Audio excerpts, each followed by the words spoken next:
Arlington, Texas, Jurickson Profar's arrival to Globe Life Park was a lot different than what he is used to. Before this season, getting to the stadium was second nature for Profar.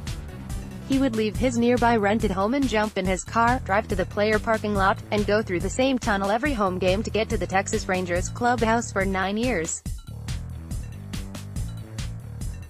Now a member of the A's, Profar had trouble just finding the visiting locker room. "It's different coming to the other side of the building," Profar said. "I had to ask where everything was." After spending the first 9 years of his career in the Rangers organization, Profar's time there came to an end last winter when the A's acquired the second baseman in a 3-team deal. Friday night's game against Texas marked the first time Profar had been back at the stadium since the trade. "Whenever you play against your former team, there's always a little something there," A's manager Bob Melvin said. "He has a lot of friends on the other side. Going from playing with some of your best friends to against could be nervous times," but Profar entered the series with a boosted confidence after going 6 for 15 with 2 home runs and 7 RBIs over his previous 4 games. He kept up the hot hitting in the second inning with an RBI double down the left field line against his former team in his first at-bat of the night. "It's a hot streak that may have been caused after a discussion with a future Hall of Famer. Adrian Beltre was one of the many players Profar remained in close contact with after the trade." Profar looked up to the third baseman as a sort of mentor over the time the two were teammates in Texas from 2012 to 18. After calling Beltre to send him birthday wishes Sunday, Profar said the conversation transitioned to him asking Beltre for advice that ranged from hitting to adjusting to a new team. The hitting tip seemed to have worked because Profar went on a tear over a 4-game series at Baltimore the very next day after the phone conversation. "I asked him about how he handled himself when he went to a new team. I asked about my swing, everything," Profar said. "He just gave me confidence. He told me he knows I'm going to do good, just relax and do my thing."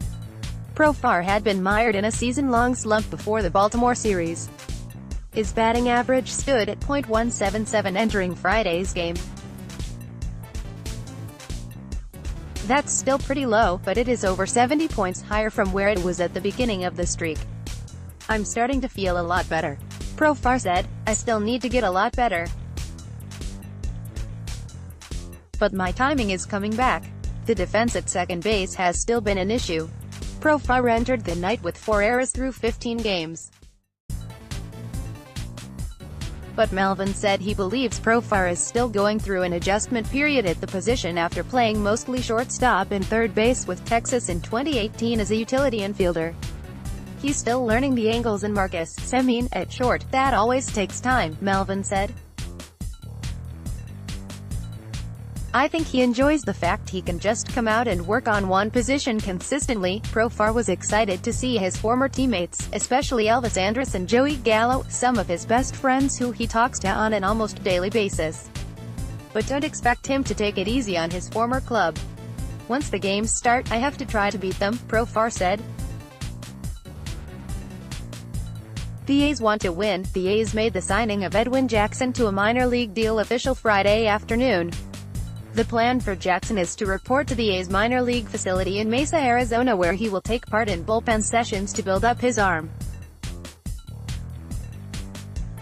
The right-hander will then head to AAA at some point this month, with a goal of joining the big league club at some point next month.